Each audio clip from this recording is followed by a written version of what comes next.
À la veille des Jeux paralympiques d'hiver 2022, une réunion de présentation des projets de construction d'un environnement sans obstacles et de l'assistance technique aux handicapés s'est tenue à Beijing. Les logiciels ou les équipements sont au service des Jeux paralympiques de Beijing 2022.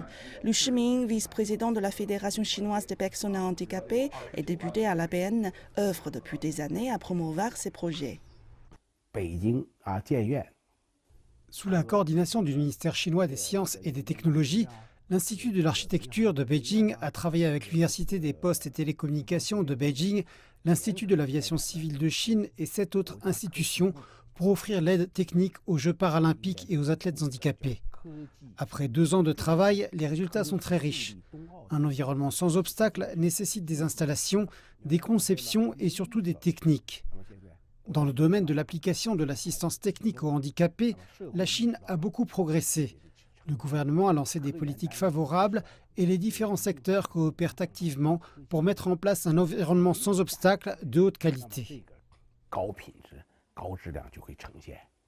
Aujourd'hui, un environnement sans obstacles n'est plus seulement des voies spéciales pour aveugles ou des rampes pour fauteuils roulants. De plus en plus de techniques sont utilisées pour créer une société favorable aux handicapés. Grâce au projet de l'assistance technique aux handicapés, plus de 120 résultats de recherche sont introduits dans le village olympique, les sites de compétition ou les aéroports, y compris des terminaux intelligents et des équipements de navigation. 6 séries de vêtements et une vingtaine de chiens guides sont proposés aux athlètes handicapés.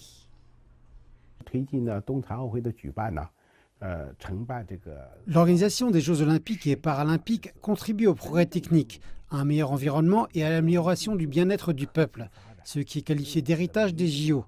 Après les Jeux paralympiques de Beijing 2008, la construction d'installations sans obstacles a pris un essor en Chine. Cette fois-ci, pour accueillir les Jeux paralympiques d'hiver, la municipalité de Beijing a lancé depuis 3 ans un plan d'action de construction sans obstacles. Aujourd'hui, Beijing possède l'un des meilleurs environnements sans obstacles du monde.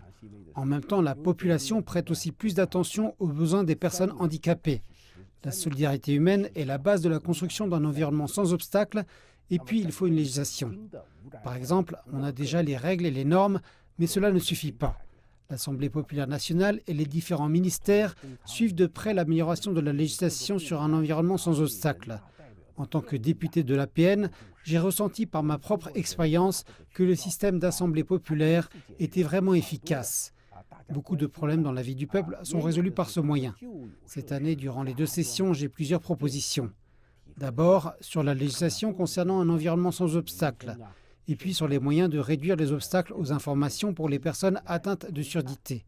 Et enfin sur la rénovation des vieux quartiers et l'installation d'ascenseurs dans les bâtiments anciens. Même si ce sont de petites choses dans la vie du peuple, elles sont importantes pour le pays et pour moi, un député de l'APN.